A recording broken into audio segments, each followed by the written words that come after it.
Hey guys, welcome to my you can bro YouTube channel. So ನಾವು last ಕ್ಲಾಸಿಂದ ಬಂದುಬಿಟ್ಟು continuous ಆಗಿ ವೀಡಿಯೋಸ್ನ ಮಾಡ್ಕೊಂಡು ಬರ್ತಾ ಇದ್ವಿ ರಿಲೇಟೆಡ್ ಆಗಿ ಬ್ಯಾಕ್ ಟು ಕ್ಲಾಸ್ ವೆಲ್ಫೇರ್ ಆಫೀಸರಿಗೆ. ಸೊ ಇದು ಪಾರ್ಟ್ 7 ವೀಡಿಯೋ ಆಗಿದೆ. ಸೊ ಯಾರೆಲ್ಲ ಇನ್ನೂ ಕೂಡ ನನ್ನ ಒಂದು ಪಾರ್ಟ್ 1ಇಂದ ಪಾರ್ಟ್ 6 ತನಕ ಯಾರು ನೋಡಿಲ್ಲ, ನನ್ನ ಚಾನಲ್ ಇದೆ, ಹೋಗಿ ನೀವು ನೋಡ್ಬೋದು. ಸೊ ಯಾರು ಇನ್ನೂ ಕೂಡ ನನ್ನ ಚಾನಲ್ಗೆ ಸಬ್ಸ್ಕ್ರೈಬ್ ಆಗಿಲ್ಲ, ದಯವಿಟ್ಟು ಸಬ್ಸ್ಕ್ರೈಬ್ ಮಾಡಿ ಮತ್ತು ವೀಡಿಯೋನ ಲೈಕ್ ಮಾಡಿ ನಿಮ್ಮ ಫ್ರೆಂಡ್ಸ್ಗೆ ಕೂಡ ಶೇರ್ ಮಾಡಿ, ಓಕೆನಾ. ಸೊ ಇವತ್ತಿದ್ದ ಟಾಪಿಕ್ ಬಂದ್ಬಿಟ್ಟು ಏನಂದರೆ training scheme for backward class ಯೂತ್ಗೆ ಅಂತ ಇದೆ.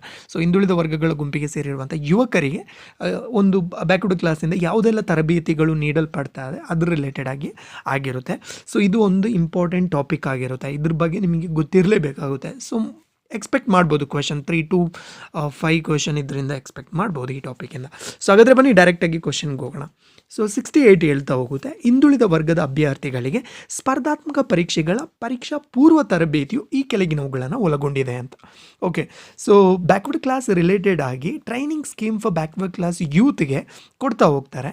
ಸೊ ಅದರಲ್ಲಿ ಫಸ್ಟ್ ಒಂದು ಬಂದುಬಿಟ್ಟು ಏನಂದರೆ ಯಾವ್ಯಾವ ಒಂದು ಎಕ್ಸಾಮ್ಸ್ಗಳಿಗೆ ಬ್ಯಾಕ್ವರ್ಡ್ ಕ್ಲಾಸ್ ಯೂತ್ ಏನು ಪ್ರಿಪೇರ್ ಆಗ್ತಾ ಇದ್ದಾರಲ್ವ, ಸೊ ಅವರಿಗೆ ಬಂದುಬಿಟ್ಟು ಏನು ಪರೀಕ್ಷಾ ಪೂರ್ವ ತರಬೇತಿಯನ್ನು ನೀಡ್ತಾ ಹೋಗುತ್ತೆ ಅನ್ನೋದು. ಓಕೆನಾ, ಇದು IAS ಅನ್ನು ಒಳಗೊಂಡಿದೆಯಾ ಆ ತರಬೇತಿ, KS ಅನ್ನು ಒಳಗೊಂಡಿದೆಯಾ, ಬ್ಯಾಂಕ್ ಪ್ರೊವಿಷನರಿ ಆಫೀಸರ್ನ ಒಳಗೊಂಡಿದೆಯಾ ಅಂತ ಕ್ವೆಶನ್ ಆಗಿದೆ. ಓಕೆ, ಸೊ ಇದು 3 ಕೂಡ ಒಳಗೊಂಡಿದೆ, ಅದರಿಂದ ಆಪ್ಷನ್ 4 ಬಂದುಬಿಟ್ಟು ಕರೆಕ್ಟ್ ಆನ್ಸರ್ ಆಗಿರುತ್ತೆ. ಓಕೆ, ಸೊ ನೆಕ್ಸ್ಟ್ ಕ್ವೆಶನ್, ಈ ಒಂದು ಪರೀಕ್ಷಾ ಪೂರ್ವ ತರಬೇತಿಗೆ ಸಂಬಂಧಪಟ್ಟಂತೆ ಸೊ ಅಭ್ಯರ್ಥಿಯ ಅಥವಾ ಆತನ ಕುಟುಂಬದ ವಾರ್ಷಿಕ ಆದಾಯದ ಮಿತಿ ಪ್ರಸ್ತುತ ಎಷ್ಟಿರಬೇಕು ಅಂತ ಕ್ವಶನ್ ಕೇಳಿದ್ದಾರೆ. ಸೊ ಪ್ರಸ್ತುತ ಬಂದುಬಿಟ್ಟು 5 ಲಕ್ಷ ಇರಬೇಕು. ಓಕೆ, ಸೊ ಈಗ ಬಂದುಬಿಟ್ಟು ಎಷ್ಟು ಒಂದು ಆದಾಯದ ಮಿತಿಯನ್ನು ಇಟ್ಟಿದ್ದಾರೆ, ಅದು ಅಭ್ಯರ್ಥಿಯದು ಆಗಿರ್ಬೋದು ಅಥವಾ ಆತನ ಕುಟುಂಬದ ವಾರ್ಷಿಕ ಆದಾಯ ಕೂಡ ಆಗಿರ್ಬೋದು, 5 lakhs ಇದೆ ಅನ್ನೋದು ನಿಮಗೆ ಗೊತ್ತಿರಲಿ. ಓಕೆ, ಸೊ ನೆಕ್ಸ್ಟ್ ಕ್ವೆಶನ್ಗೆ ಹೋಗೋಣ. ಸೊ ಹಿಂದುಳಿದ ವರ್ಗದ ಅಭ್ಯರ್ಥಿಗಳಿಗೆ ಸ್ಪರ್ಧಾತ್ಮಕ ಪರೀಕ್ಷೆಗಳ ಪರೀಕ್ಷಾ ಪೂರ್ವ ತರಬೇತಿಗೆ ಸಂಬಂಧಿಸಿದಂತೆ ಅಭ್ಯರ್ಥಿಯ ಅರ್ಹತೆಗಳೇನು ಅಂತ. ಓಕೆ, ಸೊ ಇದರಲ್ಲಿ ಫಸ್ಟ್ ಆಪ್ಷನ್, ಅಭ್ಯರ್ಥಿಯು ಕರ್ನಾಟಕ ರಾಜ್ಯದ ನಿವಾಸಿಯಾಗಿರಬೇಕು. ಹೌದು, ಹಿಂದುಳಿದ ವರ್ಗದ ಪ್ರವರ್ಗ 1 2A 3A 3Bಗೆ ಸೇರಿದ ಅರ್ಹ ಅಭ್ಯರ್ಥಿಯಾಗಿರಬೇಕು. ಆನ್ಲೈನ್ ಮೂಲಕವೇ ಅರ್ಜಿಯನ್ನು ಸಲ್ಲಿಸಬೇಕು. ಹೌದು, ಎ ಕರೆಕ್ಟ್ ಇದೆ. ಈ ಇಲಾಖೆಯಿಂದ ಯಾವುದಾದರೂ ಒಂದು ಪರೀಕ್ಷೆಗೆ ಪೂರ್ವ ತರಬೇತಿ ಮತ್ತು ಕೇವಲ 1 ಬಾರಿ ಮಾತ್ರ ಉಚಿತ ಪೂರ್ವ ತರಬೇತಿಯನ್ನು ಪಡೆಯಲು ಅಭ್ಯರ್ಥಿಯು ಅರ್ಹನಾಗಿರುತ್ತಾನೆ. ಇದು ಕೂಡ ಕರೆಕ್ಟ್ ಇದೆ. ಇನ್ನು ಅಭ್ಯರ್ಥಿಯು ಕನಿಷ್ಠ 21 ವರ್ಷ ವಯಸ್ಸಾಗಿರಬೇಕು. ಹೌದು, ಇದು ಕೂಡ ಕರೆಕ್ಟ್ ಇದೆ. ಇನ್ನು ಅಭ್ಯರ್ಥಿಯು ಸಕ್ಷಮ ಆಗಬೇಕದು, ಅದು ತಕ್ಷಣ ಅಂತಾಗಿದೆ. ಸೊ ಅದೊಂದು ಕರೆಕ್ಟ್ ಮಾಡ್ಕೊಳ್ಳಿ. ಅಭ್ಯರ್ಥಿಯು ಸಕ್ಷಮ ಪ್ರಾಧಿಕಾರದಿಂದ ಪಡೆದಿರುವಂತಹ ಜಾತಿ ಮತ್ತು ಆದಾಯ ಪ್ರಮಾಣ ಪತ್ರವನ್ನು ಹೊಂದಿರಬೇಕಾದಂಥ ಅವಶ್ಯಕತೆ ಇಲ್ಲ ಅಂತೇಳಿದ್ದಾರೆ. ಇದು ತಪ್ಪು. ಯಾಕೆಂದರೆ ಅಭ್ಯರ್ಥಿಯ ಜಾತಿ ಮತ್ತು ಆದಾಯ ಪ್ರಮಾಣ ಪತ್ರವನ್ನು ಹೊಂದಿದಾಗ ಮಾತ್ರ ಬಂದುಬಿಟ್ಟು ಆ ಬೇಸಲ್ಲೇ ಬಂದುಬಿಟ್ಟು ಇವರು ಟ್ರೈನಿಂಗ್ ಕೊಡುವಂತಹದ್ದು, ಗೊತ್ತಾಯ್ತಾ.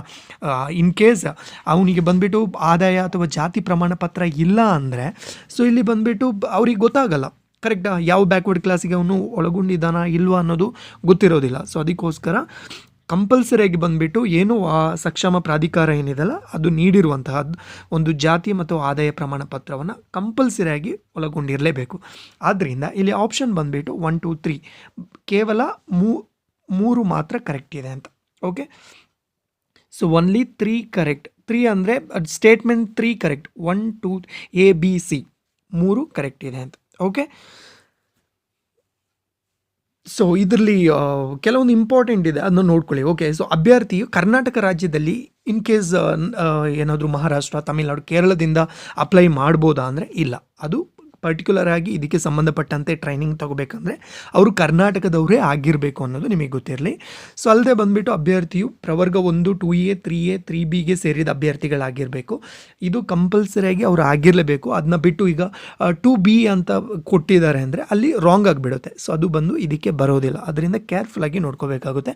ಮತ್ತು ಇದನ್ನ ಆನ್ಲೈನ್ ಮುಖಾಂತರನೇ ಅರ್ಜಿಯನ್ನು ಸಲ್ಲಿಸಬೇಕಾಗುತ್ತೆ. ಕಂಪಲ್ಸರಿಯಾಗಿ ಆನ್ಲೈನ್ ಮುಖಾಂತರ, ಯಾವುದೇ ಆಫ್ಲೈನಲ್ಲಿ ಬಂದುಬಿಟ್ಟು ಸಲ್ಲಿಸುವಂತಿಲ್ಲ, ಸಂಪೂರ್ಣವಾಗಿ ಆನ್ಲೈನ್ ಮುಖಾಂತರನೇ ಅರ್ಜಿಯನ್ನು ಸಲ್ಲಿಸಬೇಕಾಗುತ್ತೆ. ಈಗ ನಾನು ಆಲ್ರೆಡಿ ಹೇಳಿದ್ವಿ 3 ತರಬೇತಿಯನ್ನು ಕೊಡ್ತಾರೆ ಅಂತ. ಒಂದು IAS, ಇನ್ನೊಂದು KAS ಮತ್ತು ಬ್ಯಾಂಕ್ ಪ್ರೊವಿಷನರಿ ಆಫೀಸರ್ ಅಂತ. ಈ ಇಲಾಖೆಯಿಂದ ಏನು 3 IAS, KAS, ಬ್ಯಾಂಕ್ ಪ್ರೊವಿಷನರಿ ಏನಿದೆ ಅಲ್ಲ, ಅದರಲ್ಲಿ ಯಾವುದಾದ್ರೂ ಒಂದು ಪರೀಕ್ಷೆಗೆ ಪೂರ್ವ ತರಬೇತಿಯನ್ನು, 3 ಕೂಡ ಒಟ್ಟಿಗೆ ತಗೊಳ್ಳೋಕ್ಕೆ ಬರೋದಿಲ್ಲ. ಕೇವಲ ಒಂದಕ್ಕೆ ಮಾತ್ರ ಪೂರ್ವ ತರಬೇತಿಯನ್ನು ಕೊಡ್ತಾರೆ. ಅಲ್ಲದೆ ಕೇವಲ ಒಂದು ಬಾರಿ ಮಾತ್ರ ಉಚಿತ ಪೂರ್ವ ತರಬೇತಿಯನ್ನು ಪಡಿಬಹುದಾಗಿದೆ. ಒಂದಕ್ಕಿಂತ ಹೆಚ್ಚಿಗೆ ಬಂದುಬಿಟ್ಟು ಅವಕಾಶ ಇರೋದಿಲ್ಲ ಅನ್ನೋದು ನಿಮಗೆ ಗೊತ್ತಿರಲಿ. ಓಕೆನಾ? ಸೊ ನೆಕ್ಸ್ಟ್ ಬಂದುಬಿಟ್ಟು ಅಭ್ಯರ್ಥಿಯ ವಾರ್ಷಿಕ ಆದಾಯದ ಮಿತಿ ಕೂಡ ನಾವು ಆಲ್ರೆಡಿ ಮಾತಾಡಿದ್ವಿ. ಅದು ಪ್ರಸ್ತುತ 5 ಲಕ್ಷ ಕಂಪಲ್ಸರಿ ಆಗಿರಬೇಕು. ಮತ್ತು ಅವನಿಗೆ 21 ವರ್ಷ ವಯಸ್ಸಾಗಿರಬೇಕು. ಮತ್ತು ಏನು ಒಂದು ಸಂಬಂಧಪಟ್ಟ ಇಲಾಖೆ ಏನಿದೆ ಅದು ನೀಡುವಂತಹ ಏನು ಜಾತಿ ಆದಾಯ ಪ್ರಮಾಣ ಪತ್ರವನ್ನು ಕಂಪಲ್ಸರಿಯಾಗಿ ಒಳಗೊಂಡಿರಬೇಕು ಅಂತ ಗೊತ್ತಿರಲಿ ನಿಮಗೆ. ಓಕೆ, ಸೊ ಅದರಿಂದ ಇಲ್ಲಿ ಆನ್ಸರ್ ಬಂದುಬಿಟ್ಟು ABC 3 ಕೂಡ ಕರೆಕ್ಟ್ ಅಂತ ನೋಡ್ಕೊಳ್ಳೋಣ. ಓಕೆ, ಸೊ ನೆಕ್ಸ್ಟ್ ಬಂದುಬಿಟ್ಟು ಹಿಂದುಳಿದ ವರ್ಗದ ಅಭ್ಯರ್ಥಿಗಳಿಗೆ ಸ್ಪರ್ಧಾತ್ಮಕ ಪರೀಕ್ಷೆಗಳ ಪರೀಕ್ಷಾ ಪೂರ್ವ ತರಬೇತಿಯು ಈ ಕೆಳಗಿನವುಗಳನ್ನು ಒಳಗೊಂಡಿದೆ ಅಂತ. ಓಕೆ, ಸೊ ಇಲ್ಲಿ ಕೆಲವೊಂದು ಇನ್ಫಾರ್ಮೇಷನ್ ಕೊಟ್ಟಿದ್ದಾರೆ, ನೋಡ್ಕೊಳ್ಳಿ. IAS ಪೂರ್ವ ತರಬೇತಿ 7 ರಿಂದ 9 ತಿಂಗಳು ಮತ್ತು ತರಬೇತಿ ನಡೆಯುವ ಸ್ಥಳ ಕ್ರಮವಾಗಿ ಡೆಲ್ಲಿ, ಹೈದರಾಬಾದ್, ಬೆಂಗಳೂರಿಗೆ ಸಂಬಂಧಿಸಿದಂತೆ ತಲಾ ಅಭ್ಯರ್ಥಿಗಳಿಗೆ ನೀಡುವಂತಹ ಮಾಸಿಕ ತರಬೇತಿಯ ಬತ್ತಿ ಅಂತ ಮಾಡ್ಕೊಳ್ಳಿ. ಓಕೆ, ಕ್ರಮವಾಗಿ 10,000, 8,000 ಮತ್ತು ಸಂಸ್ಥೆ ಇರುವ ಸ್ಥಳದ ಸ್ಥಳೀಯರಿಗೆ ಬಂದು 4,000 ಮತ್ತು ಹೊರ ಜಿಲ್ಲೆಯವರಿಗೆ 6,000. ಸೊ ಏನು ಕ್ವಶನ್ ಫಸ್ಟ್ ಆಪ್ಷನ್ ಹೇಳ್ತಾ ಇದೆ ಅಂದರೆ, ಏನು ತರಬೇತಿಯನ್ನು ನೀಡಬೇಕಾದ್ರೆ ಅದು ಎಷ್ಟು ಪೀರಿಯಡ್ ಇರುತ್ತೆ ಅಂತ. ಈಗ IAS ಮತ್ತು KAS ಕ್ರಮವಾಗಿ ಕೂಡ 7 ರಿಂದ 9 ತಿಂಗಳು ಬಂದುಬಿಟ್ಟು ತರಬೇತಿಯು ನಡೆಯುತ್ತೆ. ಓಕೆ, ಅದು ನಿಮಗೆ ಕ್ಲಿಯರಾಗಿ ಗೊತ್ತಿರಲಿ. ಸೊ ಆ ಡ್ಯೂರೇಷನ್ ಬಂದುಬಿಟ್ಟು ಎಷ್ಟು ಅಂತ ಕ್ವಶನ್ ಕೇಳಿದರೆ 7 ರಿಂದ 9 ತಿಂಗಳು. ಮತ್ತು ತರಬೇತಿ ನಡೆಯುವ ಸ್ಥಳ ಈ IASಗೆ ಪರ್ಟಿಕ್ಯುಲರ್ ಆಗಿ ತರಬೇತಿ 3 ಜಾಗದಲ್ಲಿ ಟ್ರೈನಿಂಗನ್ನು ಕೊಡ್ತಾರೆ. ಸೊ ಒಂದು ಡೆಲ್ಲಿ, ಹೈದರಾಬಾದ್ ಮತ್ತು ಬೆಂಗಳೂರು. ಓಕೆ, ಸೊ ಈ ಡೆಲ್ಲಿ ಮತ್ತು ಏನು ಹೈದರಾಬಾದ್ ಇದೆಯಲ್ಲ ಅದು ಕ್ರಮವಾಗಿ 10,000 ಮತ್ತು 8,000 ಕೊಡ್ತಾ ಹೋಗ್ತಾರೆ. ಇನ್ನು ಬೆಂಗಳೂರಿಗೆ ಸಂಬಂಧಪಟ್ಟಂತೆ ತರಬೇತಿ ಸಂಸ್ಥೆ ಇರುವಂಥ ಸ್ಥಳ, ಈಗ ನಾವು ಮಾತಾಡ್ತಿರೋದು ಪರ್ಟಿಕ್ಯುಲರ್ ಆಗಿ ಕರ್ನಾಟಕದ ಬಗ್ಗೆ, ಕರೆಕ್ಟಾ? ಸೊ ಆಗ ಬೆಂಗಳೂರು ತರಬೇತಿ ಸಂಸ್ಥೆ, ಈಗ ತರಬೇತಿ ಸಂಸ್ಥೆ ಬೆಂಗಳೂರಿನಲ್ಲಿ ಇದೆ ಅಂದರೆ ಅಲ್ಲಿರುವಂತಹ ಲೋಕಲೈಟ್ ಯಾರಿದಾರಲ್ಲ ಅವರಿಗೆ ಬಂದುಬಿಟ್ಟು 4,000 ಕೊಡ್ತಾರೆ. ಅದೇ ಬಂದುಬಿಟ್ಟು ಹೊರ ಜಿಲ್ಲೆಯಲ್ಲಿ, ಫಾರ್ ಎಕ್ಸಾಂಪಲ್ ಬೆಂಗಳೂರಿಂದ ಈ ಕಡೆ ಮಂಡ್ಯ ಆಗಿರ್ಬೋದು, ಆ ಕಡೆ ತುಮಕೂರು ಆಗಿರ್ಬೋದು, ಆ ಕಡೆ ಕೋಲಾರ ಆಗಿರ್ಬೋದು, ಸೊ ಬೇರೆ ಕಡೆಯಿಂದ ಬಂದವರು ಅವರಿಗೆ ಬಂದುಬಿಟ್ಟು ಏನು ಮಾಡ್ತಾರೆ ಅಂದರೆ ಅವರು ಹೊರ ಜಿಲ್ಲೆ ಆಗ್ತಾರೆ, ಕರೆಕ್ಟಾ? ಸೊ ಆಗ ಅವರಿಗೆ ಬಂದುಬಿಟ್ಟು 6,000 ಅಂತ ಸಿಗ್ತಾ ಹೋಗುತ್ತೆ. ಸೊ ಅದರಿಂದ ಕರೆಕ್ಟ್ ಇದೆ. ಆ್ಯಂಡ್ ನೆಕ್ಸ್ಟ್ ಬ್ಯಾಂಕಿಂಗ್ ಪೂರ್ವ ತರಬೇತಿ ಸಂಬಂಧಪಟ್ಟಂತೆ 3 ರಿಂದ 4 ತಿಂಗಳು ತರಬೇತಿ ನಡೆಯುತ್ತೆ. ಹೌದು, ಬ್ಯಾಂಕಿಂಗ್ ಪೂರ್ವ ಪರೀಕ್ಷೆಗೆ ಪ್ರೊವಿಷನರಿ ಆಫೀಸರ್ ಏನಿದೆಲ್ಲ, ಸೊ ಅವರಿಗೆ ಬಂದುಬಿಟ್ಟು ಟೋಟಲ್ ಟ್ರೈನಿಂಗ್ ಏನು ಅವರಿಗೆ ಬಂದುಬಿಟ್ಟು ಸ್ಪರ್ಧಾತ್ಮಕ ಪರೀಕ್ಷೆಗಳ ಪೂರ್ವ ತರಬೇತಿಗೋಸ್ಕರ 3 ರಿಂದ 4 ತಿಂಗಳು ಕೊಡ್ತಾರೆ ಟ್ರೈನಿಂಗ್. ಓಕೆನಾ? ಇದು ಬಂದುಬಿಟ್ಟು ಕರ್ನಾಟಕದಲ್ಲಿ ತರಬೇತಿಯನ್ನು ನೀಡ್ತಾ ಇದ್ದರೆ, ಓಕೆ, ಕರ್ನಾಟಕದಲ್ಲೇ ಇದು ಪರ್ಟಿಕ್ಯುಲರ್ ಆಗಿ ಕರ್ನಾಟಕದಲ್ಲಿ ಇರಬೇಕಾಗುತ್ತೆ, ಬೇರೆ ಕಡೆ ಅವಕಾಶ ಮಾಡಿಕೊಡಲ್ಲ ಅವರಿಗೆ. ಸೊ ತರಬೇತಿ ಇರುವಂಥ ಸ್ಥಳದಲ್ಲಿ, ಫಾರ್ ಎಕ್ಸಾಂಪಲ್ ಧಾರವಾಡದಲ್ಲಿ ಇದೆ ಅಂದರೆ ತರಬೇತಿ ಸಂಸ್ಥೆ, ಅವರಿಗೆ ಬಂದುಬಿಟ್ಟು 4,000 ಸಿಗ್ತಾ ಹೋಗುತ್ತೆ. ಇನ್ನು ಹೊರ ಜಿಲ್ಲೆ, ಧಾರವಾಡನ ಬಿಟ್ಟು ಬೇರೆ ಯಾವುದಾದ್ರೂ ಜಿಲ್ಲೆಯಿಂದ ಅಭ್ಯರ್ಥಿಗಳು ಅಲ್ಲಿ ಹೋಗಿ ಟ್ರೈನಿಂಗ್ನ ತಗೊಳ್ತಾರೆ ಅಂದರೆ ಸೊ ಅವರಿಗೆ ಬಂದುಬಿಟ್ಟು 6,000 ಕೊಡ್ತಾ ಹೋಗ್ತಾರೆ. ಇದು ಕೂಡ ಕರೆಕ್ಟ್ ಇದೆ. ಓಕೆ, ನೆಕ್ಸ್ಟ್ C ಆಪ್ಷನ್ ಹೇಳ್ತಾ ಇದ್ದಾರೆ, KAS ಪೂರ್ವ ತರಬೇತಿಯು 7 ರಿಂದ 9. ಹೌದು, ಇದು ಕರೆಕ್ಟ್ ಇದೆ. ತರಬೇತಿ ನಡೆಯುವ ಸ್ಥಳ ಕ್ರಮವಾಗಿ ಡೆಲ್ಲಿ, ಹೈದರಾಬಾದ್, ಬೆಂಗಳೂರು. ಸೊ ಇದು ರಾಂಗ್ ಇದೆ. ಇದು KAS ಬಂದುಬಿಟ್ಟು ಸಂಪೂರ್ಣವಾಗಿ ಕರ್ನಾಟಕದಲ್ಲೇ ಟ್ರೈನಿಂಗನ್ನು ಕೊಡ್ತಾರೆ. ಸೊ ಅದರಿಂದ ಇದು ರಾಂಗ್ ಆಗಿರುತ್ತೆ. ಬಟ್ ಇದು ಕರೆಕ್ಟ್ ಇದೆ. ಯಾವುದು? ತರಬೇತಿ ನೀಡುವ ಸ್ಥಳ 4,000 ಮತ್ತು 6,000 ಇದು ಕರೆಕ್ಟ್ ಇದೆ. ಬಟ್ ಹೈದರಾಬಾದ್ ಮತ್ತು ಏನು ಡೆಲ್ಲಿ ಇದೆ ಅಲ್ವಾ, ಸೊ ಇದು ಬಂದುಬಿಟ್ಟು ಟ್ರೈನಿಂಗ್ ಕೊಡೋದು IASಗೆ ಮಾತ್ರ ಅನ್ನೋದು ನಿಮಗೆ ಗೊತ್ತಿರಲಿ. ಆದ್ದರಿಂದ ಇಲ್ಲಿ ಆಪ್ಷನ್ A ಮತ್ತು B ಮಾತ್ರ ಕರೆಕ್ಟ್ ಇದೆ ಅನ್ನೋದು ಗೊತ್ತಿರಲಿ. ಓಕೆ, ಸೊ ನೆಕ್ಸ್ಟ್ ಹೋಗೋಣ. ಸೊ ಅಲ್ಲದೆ ಬಂದುಬಿಟ್ಟು ನಿಮಗೆ ಕೆಲವೊಂದು ಇನ್ಫಾರ್ಮೇಷನ್ ನಿಮಗೆ ಗೊತ್ತಿರಲಿ ಇದ್ರ ರಿಲೇಟೆಡ್ ಆಗಿ. ಬ್ಯಾಕ್ವರ್ಡ್ ಕ್ಲಾಸಿಗೆ ಸಂಬಂಧಪಟ್ಟಂಥ ಟ್ರೈನಿಂಗ್ ಪ್ರೋಗ್ರಾಮಲ್ಲಿ ಸ್ಪರ್ಧಾತ್ಮಕ ಪರೀಕ್ಷೆಗಳ ಪೂರ್ವ ತರಬೇತಿ. ಓಕೆ, ಸೊ ಏನು ಅಭ್ಯರ್ಥಿ ಒಂದು ಕ್ವಾಲಿಫಿಕೇಷನ್ಗೆ ಸಂಬಂಧಪಟ್ಟೆ ನೋಡೋದಾದರೆ ಅಭ್ಯರ್ಥಿಯು ಬಂದುಬಿಟ್ಟು ಅಂಗೀಕೃತ ವಿಶ್ವವಿದ್ಯಾನಿಲಯದಲ್ಲಿ ಪದವೀಧರ, ಯಾವುದಾದ್ರೂ ಅಂಗೀಕೃತ ವಿಶ್ವವಿದ್ಯಾನಿಲಯದಲ್ಲಿ ಯೂನಿವರ್ಸಿಟಿಯಲ್ಲಿ ಬಂದುಬಿಟ್ಟು ಅವನು ಡಿಗ್ರಿಯನ್ನು ತಗೊಂಡಿರಲೇಬೇಕು.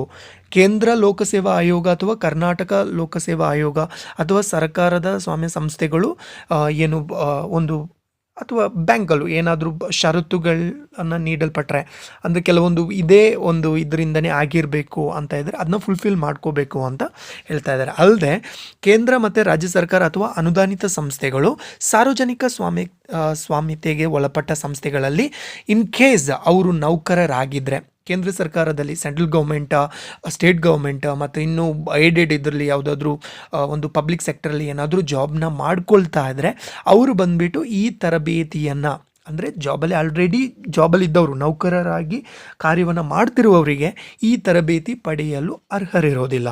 ಅದು ಕೂಡ ನೋಡ್ಕೊಳ್ಳಿ.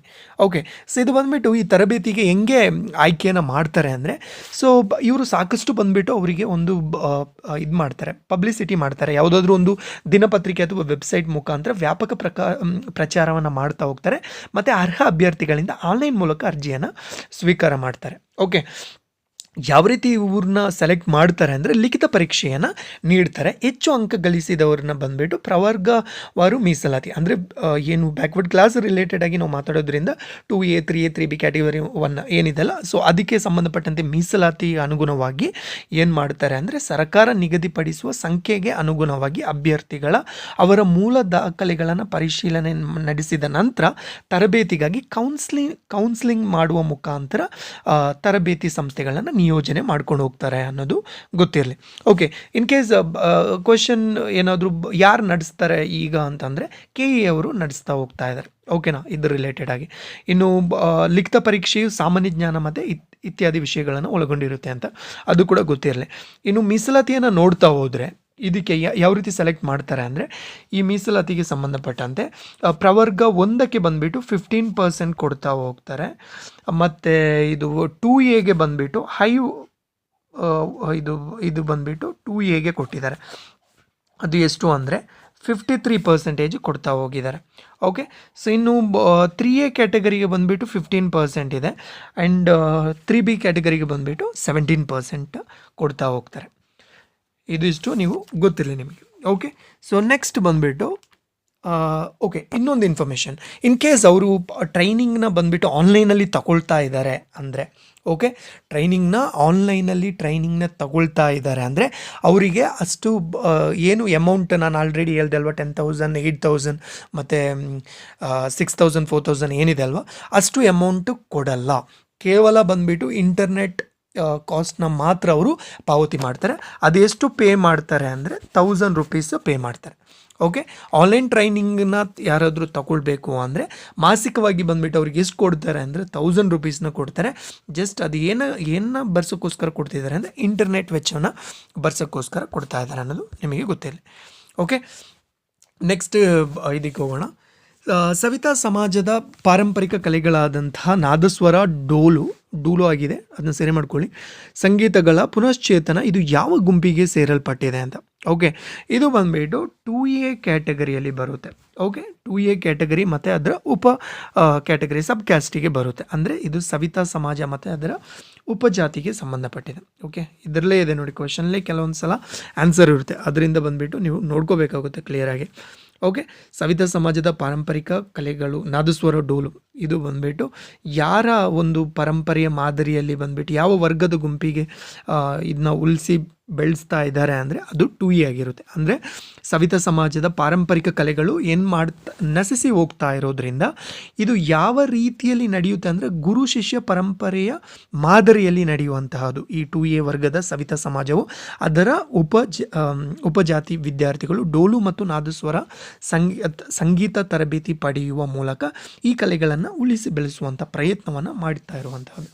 ಓಕೆನಾ, ಹಾಗಾದರೆ ಇದು ಬಂದುಬಿಟ್ಟು ಯಾವಾಗ ಸ್ಟಾರ್ಟ್ ಆಯಿತು ಅಂತ ಕ್ವಶನ್ ಕೇಳಿದರೆ ಇದು 2015 ಮತ್ತು 16 ಸ್ಟಾರ್ಟ್ ಆಗಿದೆ. ಈ ಪ್ರೋಗ್ರಾಮ್ ಬಂದುಬಿಟ್ಟು ಏನು ನಾದಸ್ವರ ಡೋಲು ಏನು ಕಾರ್ಯಕ್ರಮ ಇದೆ ಅಲ್ವಾ ಸವಿತಾ ಸಮಾಜದ್ದು, ಅದು 2015-16ಗೆ ಬಂದುಬಿಟ್ಟು ಸ್ಟಾರ್ಟ್ ಆಗಿದೆ ಅಂತ ನಿಮಗೆ ಗೊತ್ತಿಲ್ಲ. ಅರ್ಹತೆಗಳು ಕಂಪಲ್ಸರಿಯಾಗಿ ಬಂದುಬಿಟ್ಟು ಏನಾಗಿರಬೇಕು ಅಂದರೆ ಅವನು 2A ಕ್ಯಾಟಗರಿಯಲ್ಲಿ ಬರುವಂಥ ಏನು ಸವಿತಾ ಸಮಾಜ ಮತ್ತು ಅದರ ಉಪಜಾತಿಗೇ ಸೇರಿರಬೇಕಾಗುತ್ತೆ ಕಂಪಲ್ಸರಿಯಾಗಿ. ಓಕೆ, ಸೊ ಇನ್ನು ಈ ಒಂದು ಪುನಶ್ಚೇತನ ಕಾರ್ಯಕ್ರಮದಲ್ಲಿ ಒಂದು ಸ್ಟೂಡೆಂಟ್ ಅಥವಾ ಒಂದು ಅಭ್ಯರ್ಥಿಯ ಅರ್ಹತೆಗಳು ಏನು ಅಂತ ಕ್ವಶನ್ ಕೇಳಿದರೆ ಇದಕ್ಕೆ ಬಂದುಬಿಟ್ಟು ಏನು ಮಾಡಬೇಕು, ಕನಿಷ್ಠ ಬಂದುಬಿಟ್ಟು ಅವನು 10 ವರ್ಷ ವಯಸ್ಸಾಗಿರಬೇಕು, ಗರಿಷ್ಠ ಬಂದುಬಿಟ್ಟು 15 ವರ್ಷ ವಯಸ್ಸಾಗಿರಬೇಕು. ಒಂದು ವೇಳೆ 15 ವರ್ಷದ ಒಳಗೆ ಸಿಗದಿದ್ದ ಪಕ್ಷದಲ್ಲಿ 18 ವರ್ಷದ ವಿದ್ಯಾರ್ಥಿಗಳನ್ನ ಕೂಡ ಕರ್ಕೊಂಡು ತರಬೇತಿಯನ್ನು ನೀಡಬಹುದು ಅಂತ. ಓಕೆ, ಇದು ಕರೆಕ್ಟ್ ಇದೆ. ಇನ್ನು ಕನಿಷ್ಠ 15 ವರ್ಷ, ಗರಿಷ್ಠ 18 ವರ್ಷ, ಇದು ರಾಂಗ್. ಸೊ ಯಾವುದೇ ಮಿತಿ ಇಲ್ಲ, ಇದು ಕೂಡ ರಾಂಗ್. ಅದರಿಂದ ಆನ್ಸರ್ ಬಂದುಬಿಟ್ಟು ಫಸ್ಟು. ಓಕೆ, ಇದ್ರದ್ದು ಅರ್ಹತೆ ಏನಂದರೆ ಕನಿಷ್ಠ ಬಂದುಬಿಟ್ಟು ಅವನಿಗೆ, ಆ ಹುಡುಗನಿಗೆ ಬಂದುಬಿಟ್ಟು ಆ ಸವಿತಾ ಸಮಾಜದಲ್ಲಿ ಏನು ಡೋಲು ಮತ್ತು ನಾದಸ್ವರವನ್ನು ಬಂದುಬಿಟ್ಟು ಪ್ರಾಕ್ಟೀಸ್ ಮಾಡಬೇಕು ಅಂತ ಅಂದರೆ, ಅದನ್ನ ಕಲಿಬೇಕು ಅಂತಂದರೆ ಅವನಿಗೆ ಕನಿಷ್ಠ 10 ವರ್ಷ ವಯಸ್ಸಾಗಿರಬೇಕು, ಗರಿಷ್ಠ 15 ವರ್ಷ ವಯಸ್ಸಾಗಿರಬೇಕು. ಇನ್ ಕೇಸ್ 15 ವರ್ಷದೊಳಗೆ ಯಾರೂ ಸಿಕ್ಕಿಲ್ಲ ಅಂದರೆ ಸೊ ಏನು ಮಾಡಬೇಕಾಗುತ್ತೆ, ಒಂದು 18 ವರ್ಷದ ತನಕ ಟೈಮ್ನ ಕೊಟ್ಟಿದ್ದಾರೆ. ಸೊ ಅವರು 18 ವರ್ಷದೊಳಗೆ ಯಾರಾದರೂ ಬಂದರೆ ಅವ್ರನ್ನ ಕೂಡ ಕರ್ಕೊಳ್ಳುವಂಥ ಪ್ರಯತ್ನವನ್ನು ಮಾಡ್ತಾರೆ. ಇನ್ನು ನೆಕ್ಸ್ಟ್ 75 ಕ್ವಶನ್. ಸವಿತಾ ಸಮಾಜದ ಪಾರಂಪರಿಕ ಕಲೆಗಳಾದ ನಾದಸ್ವರ ಮತ್ತು ಡೋಲು ಸಂಗೀತದ ತರಬೇತಿ ಕಾರ್ಯಕ್ರಮದ ಅನುಷ್ಠಾನವನ್ನು ಯಾವ ವಿಶ್ವವಿದ್ಯಾನಿಲಯದ ಮೂಲಕ ಅನುಷ್ಠಾನಗೊಳಿಸಲಾಗ್ತದೆ ಅಂತ ಕೇಳ್ತಾರೆ. ಓಕೆ, ಸೊ ಇದು ಬಂದ್ಬಿಟ್ಟು ಯಾವ ವಿಶ್ವವಿದ್ಯಾನಿಲಯ ಅಂದರೆ ಮೈಸೂರು ಗಂಗೂಬಾಯಿ ಹನಗಲ್ ಸಂಗೀತ ವಿಶ್ವವಿದ್ಯಾನಿಲಯದ ಮೂಲಕ ಇದನ್ನು ತರಬೇತಿ ನೀಡಲಾಗ್ತದೆ. ಅಂದರೆ ಈ ತರಬೇತಿ ಕಾರ್ಯಕ್ರಮದ ಅನುಷ್ಠಾನವನ್ನು ಮತ್ತು ಮೇಲ್ವಿಚಾರಣೆಯನ್ನೆಲ್ಲ ಮಾಡುವಂತಹದ್ದು ಯಾವುದು ಅಂದರೆ ಮೈಸೂರಿನ ಗಂಗೂಬಾಯಿ ಹನಗಲ್ ಸಂಗೀತ ವಿಶ್ವವಿದ್ಯಾನಿಲಯ. ಓಕೆನಾ. ಈ ವಿಶ್ವವಿದ್ಯಾನಿಲಯ ಏನು ಮಾಡುತ್ತೆ ಅಂದರೆ ವರ್ಷದ ಆರಂಭದಲ್ಲಿ ಹಿಂದುಳಿದ ವರ್ಗದ ಕಲ್ಯಾಣ ಇಲಾಖೆಯ ಆಯುಕ್ತರಿಗೆ ಅಗತ್ಯ ಇರುವಂತಹ ಪ್ರಸ್ತಾವನೆಯನ್ನು ಬಂದ್ಬಿಟ್ಟು ಇವರು ಸಲ್ಲಿಸ್ತಾ ಹೋಗ್ತಾರೆ. ಆದಮೇಲೆ ವಿಶ್ವವಿದ್ಯಾನಿಲಯದ ಪಠ್ಯಕ್ರಮ ಮತ್ತು ತರಬೇತಿ ಅವಧಿಯನ್ನು ನಿಗದಿಪಡಿಸ್ತಾರೆ. ಓಕೆನಾ. ಸೊ ಅದಾದಮೇಲೆ ಬಂದ್ಬಿಟ್ಟು ಡೋಲು ನಾದಸ್ವರ ಸಂಗೀತದ ಶಿಕ್ಷಕರ ನೇಮಕಾತಿ ಮತ್ತು ಗೌರವಧನ ಪಾವತಿಸುವುದಕ್ಕೆ ಸಂಬಂಧಪಟ್ಟಂತೆ ಎಲ್ಲ ಒಂದು ಪ್ರಸ್ತಾವನೆಯನ್ನು ಬಂದ್ಬಿಟ್ಟು ಯಾರಿಗೆ ಸಲ್ಲಿಸ್ತಾ ಹೋಗ್ತಾರೆ ಅಂದರೆ ಈ ಬ್ಯಾಕ್ವರ್ಡ್ ಕ್ಲಾಸ್ ಏನು ಡಿಪಾರ್ಟ್ಮೆಂಟ್ ಇದೆಲ್ಲ ಇಲಾಖೆ ಆಯುಕ್ತಕರಿಗೆ ಬಂದ್ಬಿಟ್ಟು ಸಲ್ಲಿಸ್ತಾ ಹೋಗ್ತಾರೆ. ಓಕೆನಾ. ಅಲ್ಲದೆ ಬಂದ್ಬಿಟ್ಟು ಇವರು ಏನು ಮಾಡ್ತಾರೆ ಅಂದರೆ ವಾರ್ಷಿಕ ಪರೀಕ್ಷೆಯನ್ನು ನಡೆಸ್ತಾ ಹೋಗ್ತಾರೆ. ಅಲ್ಲದೆ ಯಾರು ಉತ್ತೀರ್ಣರಾಗ್ತಾರೆ ಅವರಿಗೆ ಪ್ರಮಾಣ ಪತ್ರವನ್ನು ನೀಡ್ತಾ ಹೋಗ್ತಾರೆ. ಅಲ್ಲದೆ ಈ ತರಬೇತಿಯನ್ನು ನೀಡೋದ್ರ ಜೊತೆಗೆ 2 ಸಮವಸ್ತ್ರ ಮತ್ತು ಡೋಲು ನಾದಸ್ವರ ಸಂಗೀತ ಮತ್ತು ಉಪಕರಣವನ್ನು ಕೂಡ ಖರೀದಿಸಿ ಇವರಿಗೆ ಕೊಡುವಂಥ ಪ್ರಯತ್ನವನ್ನು ಮಾಡ್ತಾ ಹೋಗ್ತಾರೆ ಅನ್ನೋದು ನಿಮಗೆ ಗೊತ್ತಿರಲಿ. ಓಕೆನಾ. Next question. ಸವಿತಾ ಸಮಾಜದ ಎಷ್ಟು ಬಾಲಕರಿಗೆ ಡೋಲು ನಾದಸ್ವರ ತರಬೇತಿ ನೀಡಲು ವರ್ಷದಲ್ಲಿ ಆಯ್ಕೆ ಮಾಡಲಾಗ್ತದೆ? ಅಂದರೆ ಈ ಎಷ್ಟು ಅನ್ಲಿಮಿಟೆಡ್ ಜನರನ್ನ ಬಂದ್ಬಿಟ್ಟು ಇಲ್ಲಿ ಕರ್ಕೊಳ್ಳಲ್ಲ. ಸೊ ಮಿನಿಮಮ್ ಅಂತ ಒಂದಿದೆ, ಅದನ್ನ ಅಷ್ಟು ಜನನ ಮಾತ್ರ ಇವರು ಕರ್ಕೊಂಡು ಅವರಿಗೆ ಟ್ರೈನಿಂಗನ್ನು ನೀಡ್ತಾ ಹೋಗ್ತಾರೆ. ಸೊ ಇದು ಎಷ್ಟು ಜನರು ಅಂದರೆ ಟೋಟಲ್ 20 ಬಾಲಕರಿಗೆ ಬಂದ್ಬಿಟ್ಟು ವರ್ಷದಲ್ಲಿ ಬಂದ್ಬಿಟ್ಟು ಏನು ಮಾಡ್ತಾರೆ ಅಂದರೆ ತರಬೇತಿ ನೀಡಲು ಆಯ್ಕೆಯನ್ನು ಮಾಡ್ತಾರೆ. ಓಕೆ. ಸೊ ನೆಕ್ಸ್ಟ್ ಸವಿತಾ ಸಮಾಜದ ಡೋಲು ನಾದಸ್ವರ ತರಬೇತಿ ಕೇಂದ್ರದ ಸ್ಥಾಪನೆ ಎಲ್ಲಿದೆ ಅಂತ, ಅಂದರೆ ಆ ಟ್ರೈನಿಂಗ್ ತರಬೇತಿ ಕೇಂದ್ರ ಎಲ್ಲಿದೆ ಅಂತ ಕೇಳ್ತಾ ಇದ್ದಾರೆ. ಓಕೆ. ಸೊ ಈ ಸವಿತಾ ಸಮಾಜದ ಡೋಲು, ಅದು ಸ್ಪೆಲ್ಲಿಂಗ್ ರಾಂಗ್ ಆಗಿದೆ, ಅದನ್ನ ಸರಿ ಮಾಡ್ಕೊಳ್ಳಿ. ಓಕೆ. ಡೋಲು ಮತ್ತು ನಾದಸ್ವರ ತರಬೇತಿ ಕೇಂದ್ರದ ಸ್ಥಾಪನೆ ಎಲ್ಲಿದೆ ಅಂತ ಕೇಳಿದ್ದಾರೆ. ಇದು ಬೆಂಗಳೂರು ಗ್ರಾಮಾಂತರ ಜಿಲ್ಲೆಯ ದೇವನಹಳ್ಳಿ ಟೌನ್ನಲ್ಲಿ ಇದನ್ನು ಸ್ಥಾಪನೆ ಮಾಡಲಾಗಿದೆ. ಓಕೆ. ಸೊ ಇದನ್ನು ತರಬೇತಿ ಕಾರ್ಯಕ್ರಮದ ಅನುಷ್ಠಾನವನ್ನು ಅಥವಾ ತರಬೇತಿ ಕಾರ್ಯಕ್ರಮವನ್ನು ಯಾರು ಅನುಷ್ಠಾನ ಮಾಡ್ತಾರೆ ಅಂದರೆ ಅದು ತರಬೇತಿ ಕಾರ್ಯಕ್ರಮದ ಅನುಷ್ಠಾನವನ್ನು ಯಾರು ಮಾಡ್ತಾರೆ ಅಂದರೆ ಗೊತ್ತಿರಲಿ, ಮೈಸೂರಿನ ಗಂಗೂಬಾಯಿ ಹನಗಲ್ ಸಂಗೀತ ವಿಶ್ವವಿದ್ಯಾನಿಲಯ. ಓಕೆ. ಆದರೆ ಇದ್ರದ್ದು ತರಬೇತಿ ಕೇಂದ್ರ ಎಲ್ಲಿದೆ ಅಂತ ಕ್ವಶನ್ ಕೇಳಿದರೆ ಅದು ಬೆಂಗಳೂರು ಗ್ರಾಮಾಂತರ ಜಿಲ್ಲೆಯ ದೇವನಹಳ್ಳಿ ಟೌನ್ನಲ್ಲಿದೆ ಅಂತ ನಿಮಗೆ ಗೊತ್ತಿರಲಿ. ಓಕೆ. ಸೊ ನೆಕ್ಸ್ಟ್ ಸವಿತಾ ಸಮಾಜದ ತರಬೇತಿ ಕೇಂದ್ರದ ನಿರ್ವಹಣೆ ಉಸ್ತುವಾರಿಯನ್ನು ಯಾರು ನೋಡ್ಕೊಳ್ತಾರೆ ಅಂತ. ಓಕೆ. ಸೊ ತರಬೇತಿ ಕೇಂದ್ರ ಎಲ್ಲಿದೆ? ಅದು ಬಂದ್ಬಿಟ್ಟು ಬೆಂಗಳೂರಿನ ಗ್ರಾಮಾಂತರ ಜಿಲ್ಲೆಯ ದೇವನಹಳ್ಳಿ ಟೌನ್ನಲ್ಲಿದೆ. ಆ ತರಬೇತಿ ಕೇಂದ್ರವನ್ನು ಯಾರು ನೋಡ್ಕೊಳ್ತಾರೆ ಅಂದರೆ ಬೆಂಗಳೂರು ಗ್ರಾಮಾಂತರದಲ್ಲೇ ಇರೋದರಿಂದ ಬೆಂಗಳೂರು ಗ್ರಾಮಾಂತರ ಜಿಲ್ಲೆಯ ಹಿಂದುಳಿದ ವರ್ಗದ ಕಲ್ಯಾಣಾಧಿಕಾರಿ ನೋಡ್ಕೊಳ್ತಾರೆ. ಸಿಂಪಲ್ ಆಗಿದೆ. ಓಕೆ. ಸೊ ನೆಕ್ಸ್ಟ್ ಇದರಲ್ಲಿ ರಿಲೇಟೆಡ್ ಆಗಿ ಇನ್ನೊಂದು ಸ್ವಲ್ಪ ಇನ್ಫಾರ್ಮೇಷನ್ ನೋಡ್ಕೊಳ್ಳಿ. ಸೊ ಈ ತರಬೇತಿ ಕೇಂದ್ರದ ಉಸ್ತುವಾರಿಯನ್ನು ನಿಮಗೆ ಗೊತ್ತಾಯಿತು. ಇನ್ನು ಇವರಿಗೆ ಬಂದುಬಿಟ್ಟು ಸಾಕಷ್ಟು ಫೆಸಿಲಿಟಿನ ಕೂಡ ನೀಡ್ತಾ ಹೋಗ್ತಾರೆ. ಯಾರು ಸೆಲೆಕ್ಟ್ ಆಗ್ತಾರೆ, ಆ 20 ಹುಡುಗರು ಏನು ವರ್ಷಕ್ಕೆ ಸೆಲೆಕ್ಟ್ ಆಗ್ತಾರಲ್ಲ ಅವರಿಗೆ ಬಂದುಬಿಟ್ಟು ಊಟ ವಸತಿ ವ್ಯವಸ್ಥೆ ಕೂಡ ಅವಕಾಶವನ್ನು ಮಾಡ್ತಾರೆ. ಮತ್ತು ಸ್ಥಳೀಯ ಸರ್ಕಾರಿ ಶಾಲೆಗಳಲ್ಲಿ ಉಚಿತ ಶಿಕ್ಷಣವನ್ನು ಕೊಡಿಸುವಂಥ ಪ್ರಯತ್ನವನ್ನು ಮಾಡ್ತಾರೆ. ಸಮವಸ್ತ್ರ, ಪಠ್ಯ ಪುಸ್ತಕ ಮತ್ತು ಲೇಖನ ಸಾಮಗ್ರಿಗಳು ಅದನ್ನ ಕೂಡ ನೋಡ್ತಾ ಹೋಗ್ತಾರೆ. ಜಮಖಾನ ಓದಿಕೆ, ಕ್ಷೌರದ ವೆಚ್ಚ ಎಲ್ಲ ಕೂಡ ನೀಡ್ತಾ ಹೋಗ್ತಾರೆ ಅನ್ನೋದು ನಿಮಗೆ ಗೊತ್ತಿರಲಿ. ಅಲ್ಲದೆ ತರಬೇತಿ ಕೇಂದ್ರದ ನಿರ್ವಹಣೆಗೆ ಅನುದಾನವನ್ನು ಬಂದ್ಬಿಟ್ಟು ಈ ಆಯುಕ್ತರು ಹಿಂದುಳಿದ ವರ್ಗದ ಕಲ್ಯಾಣ ಇಲಾಖೆಯವರು ಬಿಡುಗಡೆ ಮಾಡ್ತಾರೆ. ಕೇಂದ್ರದ ನಿರ್ವಹಣೆಗೆ ಸಂಬಂಧಪಟ್ಟಂತೆ. ಅಲ್ಲದೆ ಬಂದ್ಬಿಟ್ಟು ಅನುಷ್ಠಾನಕ್ಕಾಗಿ ಬಂದ್ಬಿಟ್ಟು ಸಾಕಷ್ಟು ಏನು ಗಂಗೂಬಾಯಿ ಅನೆಗಲ್ ವಿಶ್ವವಿದ್ಯಾನಿಲಯ ಏನು ಪ್ರಸ್ತಾವನೆಯನ್ನು ಸಲ್ಲಿಸುತ್ತಲ್ವ, ಸೊ ಅದಕ್ಕೆ ಸಂಬಂಧಪಟ್ಟಂತೆ ಆಯುಕ್ತರು ಏನು ಮಾಡ್ತಾರೆ, ಇದನ್ನು ಪರಿಶೀಲನೆ ಮಾಡ್ತಾರೆ. ಅದಾದಮೇಲೆ ಮತ್ತು ಮುಖ್ಯ ಕಾರ್ಯನಿರ್ವಹಣಾ ಅಧಿಕಾರಿ ಜಿಲ್ಲಾ ಪಂಚಾಯತ್ ಮೈಸೂರು ಅವರಿಗೆ ಬಿಡುಗಡೆ ಮಾಡ್ತಾರೆ. ಇದು ಕ್ಲಿಯರ್ ಆಗಿ ನೋಡ್ಕೊಳ್ಳಿ. ಓಕೆ, ಸೊ ಏನು ಗಂಗೂಬಾಯಿ ಅನೆಗಲ್ ವಿಶ್ವವಿದ್ಯಾನಿಲಯ ಬಂದ್ಬಿಟ್ಟು ಆಯುಕ್ತರಿಗೆ ಇಷ್ಟೆಲ್ಲ ಖರ್ಚಾಗುತ್ತೆ, ನೇಮಕಾತಿ ಮಾಡಬೇಕಾಗುತ್ತೆ, ಈ ಶಿಕ್ಷಕರು ಇರ್ತಾರೆ ಅವರಿಗೆ ಬಂದ್ಬಿಟ್ಟು ಗೌರವ ಧನವನ್ನು ಪಾವತಿಸಬೇಕಾಗುತ್ತೆ, ಸಾಕಷ್ಟು ವೆಚ್ಚ, ಡೋಲು, ಸಮವಸ್ತ್ರ, ಸಾಕಷ್ಟು ಖರ್ಚಾಗುತ್ತೆ, ನಿರ್ವಹಣೆ ವೆಚ್ಚ ಎಲ್ಲ ಆಗುತ್ತೆ. ಕರೆಕ್ಟಾ? ಇದನ್ನೆಲ್ಲ ಬಂದ್ಬಿಟ್ಟು ಪ್ರಸ್ತಾವನೆಯನ್ನು ಆಯುಕ್ತಕರಿಗೆ ಯಾರು ಸಲ್ಲಿಸ್ತಾರೆ? ಈ ಗಂಗೂಬಾಯಿ ಅನೆಗಲ್ ಸಂಗೀತ ವಿಶ್ವವಿದ್ಯಾನಿಲಯ ಸಲ್ಲಿಸುತ್ತೆ. ಇದನ್ನು ಪರಿಶೀಲನೆ ಮಾಡಿದ ನಂತರ ಈ ಆಯುಕ್ತರು ಹಿಂದುಳಿದ ವರ್ಗಗಳ ಕಲ್ಯಾಣ ಇಲಾಖೆಯವರು ಅನುದಾನ ಏನು ಬಿಡುಗಡೆ ಮಾಡ್ತಾರಲ್ಲ, ಅದು ಯಾರ ಅಕೌಂಟಿಗೆ ಬಿಡುಗಡೆ ಮಾಡ್ತಾರೆ ಅಂದರೆ ಮೈಸೂರಿನ ಜಿಲ್ಲಾ ಪಂಚಾಯತ್ ಮುಖ್ಯ ಕಾರ್ಯನಿರ್ವಹಣಾಧಿಕಾರಿಗೆ ಬಿಡುಗಡೆ ಮಾಡ್ತಾರೆ. ಅವರು ಬಂದ್ಬಿಟ್ಟು ಈ ಒಂದು ಮೈಸೂರು ಗಂಗೂಬಾಯಿ ಅನೆಗಲ್ ಸಂಗೀತ ವಿಶ್ವವಿದ್ಯಾನಿಲಯಕ್ಕೆ ಟ್ರಾನ್ಸ್ಫರ್ ಮಾಡ್ತಾರೆ. ಮತ್ತೆ ಓಕೆ, ಇನ್ನು ತರಬೇತಿ ಮತ್ತು ಮೇಲ್ವಿಚಾರಣೆಗೆ ಸಂಬಂಧಪಟ್ಟಂತೆ ಒಂದು ಉಸ್ತುವಾರಿ ಸಮಿತಿಯನ್ನು ಕೂಡ ರಚನೆ ಮಾಡ್ತಾ ಹೋಗ್ತಾರೆ. ಓಕೆ, ಉಸ್ತುವಾರಿ ಸಮಿತಿ ರಚನೆಯನ್ನು ಬಂದ್ಬಿಟ್ಟು ಅಧ್ಯಕ್ಷರು ಯಾರು ಅಂದರೆ ಅದು ಆಯುಕ್ತರಾಗಿರ್ತಾರೆ, ಹಿಂದುಳಿದ ವರ್ಗಗಳ ಕಲ್ಯಾಣ ಇಲಾಖೆಯವರು. ಓಕೆ, ಇನ್ನು ಸದಸ್ಯರು ಯಾರೆಲ್ಲ ಇರ್ತಾರೆ ಅಂದರೆ ಉಪಕುಲಪತಿ ಗಂಗೂಬಾಯಿ ಅನೆಗಲ್ ವಿಶ್ವವಿದ್ಯಾನಿಲಯದವರು ಇರ್ತಾರೆ, ಪ್ರೊಫೆಸರ್ ನರಸಿಂಹಯ್ಯ ಸವಿತಾ ಸಮಾಜದ ಮುಖಂಡರು ಇರ್ತಾರೆ, ಮತ್ತು ಜಂಟಿ ನಿರ್ದೇಶಕರು ಆಡಳಿತ ವಿಭಾಗ ಹಿಂದುಳಿದ ವರ್ಗಗಳ ಇಲಾಖೆ ಮತ್ತು ಕಾರ್ಮಿಕ ಇಲಾಖೆಯವರು ಇರ್ತಾರೆ. ಇನ್ನು ಸದಸ್ಯ ಕಾರ್ಯದರ್ಶಿ ಯಾರಾಗಿರ್ತಾರೆ ಅಂದರೆ ಅದು ಜಿಲ್ಲಾ ಹಿಂದುಳಿದ ವರ್ಗಗಳ ಕಲ್ಯಾಣ ಅಧಿಕಾರಿ ಬೆಂಗಳೂರು ಗ್ರಾಮಾಂತರ ಜಿಲ್ಲೆಯವರು ಆಗಿರ್ತಾರೆ. ಓಕೆ, ಇದಿಷ್ಟು ನಿಮಗೆ ಗೊತ್ತಿರಲಿ. ನೆಕ್ಸ್ಟ್ ಬಂದ್ಬಿಟ್ಟು PM ದಕ್ಷ್ ಅನ್ನು ವಿಸ್ತರಿಸಿ ಅಂತ ಕೇಳಿದ್ದಾರೆ. ಸೊ ಇದು ಕೂಡ ಇಂಪಾರ್ಟೆಂಟ್ ಆಗಿರುತ್ತೆ. ಓಕೆ, ಇದು ಬಂದ್ಬಿಟ್ಟು ಪ್ರಧಾನಮಂತ್ರಿ ದಕ್ಷತಾ ಮತ್ತು ಕುಶಾಲತ್ ಸಂಪನ್ ಹಿತಗ್ರಹಿ ಅಂತ ಇದನ್ನು ಕರಿತೀವಿ. ಇದನ್ನು ದೇಶದಲ್ಲಿ ಬಂದ್ಬಿಟ್ಟು 2020-21 ಅವಧಿಯಲ್ಲಿ ಸಾಮಾಜಿಕ ನ್ಯಾಯ ಸಬಲೀಕರಣದ ಇಲಾಖೆ ಅಡಿಯಲ್ಲಿ ಈ ಯೋಜನೆಯನ್ನು ಬಂದ್ಬಿಟ್ಟು 18ರಿಂದ 45 ವರ್ಷ ವಯಸ್ಸಿನ SC ಮತ್ತು ಅದರ್ ಬ್ಯಾಕ್ವರ್ಡ್ ಕ್ಲಾಸ್, SCನೂ ಕೂಡ ಇದರಲ್ಲಿ ಬರ್ತಾರೆ, SCನೂ ಕೂಡ ಬರ್ತಾರೆ, ಮತ್ತು OBCನೂ ಕೂಡ ಬರ್ತಾರೆ ಅನ್ನೋದು ಗೊತ್ತಿರಲಿ. ಕ್ಲಾಸ್ ಅವರಿಗೆ ಕೌಶಲ್ಯ ಅಭಿವೃದ್ಧಿಗೆ ತರಬೇತಿಯನ್ನು ನೀಡಲು ಬಂದ್ಬಿಟ್ಟು ಇದನ್ನು ಸ್ಟಾರ್ಟ್ ಮಾಡಿದ್ದಾರೆ ಅಂತ. ಓಕೆ, PM ದಕ್ಷಿಣ ಏನಕ್ಕೆ ಸ್ಟಾರ್ಟ್ ಮಾಡಿದ್ದಾರೆ ಅಂದರೆ ಇದು ಬಂದ್ಬಿಟ್ಟು ಕೌಶಲ್ಯ ಅಭಿವೃದ್ಧಿಗೆ ತರಬೇತಿಯನ್ನು ನೀಡೋದಕ್ಕೋಸ್ಕರ. ಯಾರಿಗೆ? SC ಮತ್ತು ಅದರ್ ಬ್ಯಾಕ್ವರ್ಡ್ ಕ್ಲಾಸ್ OBC ಅವರಿಗೆ 18ರಿಂದ 45 ವರ್ಷ ವಯಸ್ಸಿರಬೇಕು. ಜೊತೆಗೆ ಇದನ್ನು ಆರಂಭವಾಗಿದೆ 2020-21 ಅವಧಿಯಲ್ಲಿ. ಯಾರ ಮುಖಾಂತರ ಮಾಡ್ತಾ ಹೋಗ್ತಾರೆ ಅಂದರೆ ಸಾಮಾಜಿಕ ನ್ಯಾಯ ಸಬಲೀಕರಣದ ಇಲಾಖೆಯ ಮೂಲಕ ಅಂತ. ಓಕೆ, ನೆಕ್ಸ್ಟ್ ದೇವರಾಜ ಅರಸು ವಿದೇಶಿ ವ್ಯಾಸಂಗ ವೇತನ ಅಡಿಯಲ್ಲಿ ವಿದೇಶಿ ವಿಶ್ವವಿದ್ಯಾನಿಲಯದಲ್ಲಿ ಸ್ನಾತಕೋತ್ತರ ಪದವಿ ಮತ್ತು ಸಂಶೋಧನೆ ಅಂದರೆ PhD ಮಾಡುವಂಥ ಹಿಂದುಳಿದ ವರ್ಗದ ವಿದ್ಯಾರ್ಥಿಗಳಿಗೆ ವಾರ್ಷಿಕವಾಗಿ ಗರಿಷ್ಠ ಎಷ್ಟು ರೂಪಾಯಿಗಳಂತೆ ಧನ ಸಹಾಯವನ್ನು ನೀಡಲಾಗುತ್ತೆ ಅಂತ. ಇದು ಬಂದ್ಬಿಟ್ಟು 10 lakhs ಬಂದ್ಬಿಟ್ಟು ಕೊಡ್ತಾ ಹೋಗ್ತಾರೆ ಇಯರ್ಲಿ ಅನ್ನೋದು ನಿಮಗೆ ಗೊತ್ತಿರಲಿ. ಅದು ವಿದೇಶಿ ವ್ಯಾಸಂಗ ವೇತನದ ಅಡಿಯಲ್ಲಿ ಕೊಡುವಂಥದ್ದು, ಕ್ಲಿಯರ್ ಆಗಿ ನೋಡ್ಕೊಳ್ಳಿ. Okay, so next question, metric ನಂತರದ ವಿದ್ಯಾರ್ಥಿಗಳಿಗೆ ಸ್ಪರ್ಧಾತ್ಮಕ ಪರೀಕ್ಷೆಯ ಬಗ್ಗೆ ತಿಳುವಳಿಕೆ ಮತ್ತು ವೃತ್ತಿ ಮಾರ್ಗದರ್ಶನಕ್ಕೆ ಸಂಬಂಧಪಟ್ಟಂತೆ ವರ್ಷದಲ್ಲಿ ಎಷ್ಟು ಬಾರಿ ಒಂದು ದಿನದ ಕಾರ್ಯಕ್ರಮವನ್ನು ತಾಲೂಕು ಮಟ್ಟದಲ್ಲಿ ಹಮ್ಮಿಕೊಳ್ಳಲಾಗುತ್ತೆ ಅಂತ. ಟೋಟಲಾಗಿ ಬಂದ್ಬಿಟ್ಟು 3 ಬಾರಿ ಬಂದ್ಬಿಟ್ಟು ಏನು ಮಾಡ್ತಾರೆ ಅಂದರೆ ಈ ಕಾರ್ಯಕ್ರಮವನ್ನು ಹಮ್ಮಿಕೊಳ್ತಾರೆ. ಅಂದರೆ ಮೆಟ್ರಿಕ್ ನಂತರದ ವಿದ್ಯಾರ್ಥಿಗಳಿಗೆ, ಯಾರು ಮೆಟ್ರಿಕ್ ನಂತರದ ವಿದ್ಯಾರ್ಥಿಗಳು ಹಾಸ್ಟೆಲಲ್ಲಿ ಇರ್ತಾರಲ್ವ ಅವರಿಗೆ ಬಂದ್ಬಿಟ್ಟು ಸಾಕಷ್ಟು ಇನ್ಫಾರ್ಮೇಷನ್ನ ಅವ್ರು ಇರುವಾಗನೇ ನೀಡ್ತಾ ಹೋಗ್ತಾರೆ. ಅಂದರೆ ಸಾಕಷ್ಟು ಸ್ಪರ್ಧಾತ್ಮಕ ಪರೀಕ್ಷೆಯ ಬಗ್ಗೆ ಅವರಿಗೆ ಇನ್ಫಾರ್ಮೇಷನ್ ಇರಲ್ಲ. ಆಗ ಇವರು ಗೌರ್ಮೆಂಟ್ ಬಂದುಬಿಟ್ಟು ಒಂದು ಇನಿಷಿಯೇಟಿವ್ ತಗೊಂಡು ವೃತ್ತಿ ಮಾರ್ಗದರ್ಶನ, ಸ್ಪರ್ಧಾತ್ಮಕ ಪರೀಕ್ಷೆಯ ಬಗ್ಗೆ ತಿಳುವಳಿಕೆ ಮತ್ತು ವೃತ್ತಿ ಮಾರ್ಗದರ್ಶನವನ್ನು ನೀಡ್ತಾ ಹೋಗ್ತಾರೆ.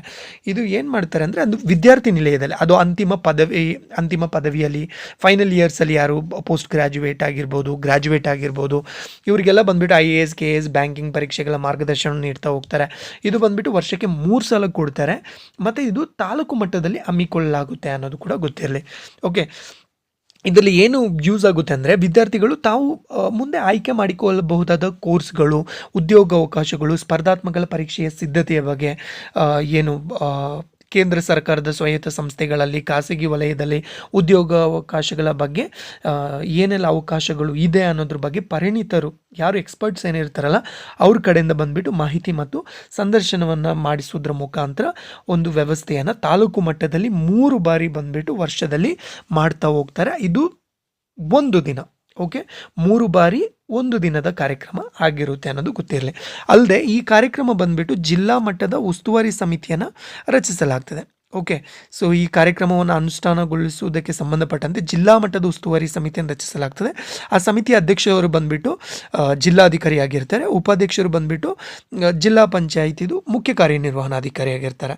ಓಕೆ, ಇನ್ನು ಸಮಿತಿಯ ಸದಸ್ಯರ ಬಗ್ಗೆ ನೋಡ್ತಾ ಹೋದರೆ ಅದರಲ್ಲಿ ಜಿಲ್ಲಾ ಪೊಲೀಸ್ ವರಿಷ್ಠಾಧಿಕಾರಿ ಇರ್ತಾರೆ, ಅಪರ ಜಿಲ್ಲಾಧಿಕಾರಿ ಇರ್ತಾರೆ, ಅಪರ ಜಿಲ್ಲಾ ಪೊಲೀಸ್ ಅಧಿಕಾರಿ ಇರ್ತಾರೆ, ಜಿಲ್ಲಾ ಉದ್ಯೋಗ ವಿನಿಮಯ ಅಧಿಕಾರಿ ಇರ್ತಾರೆ.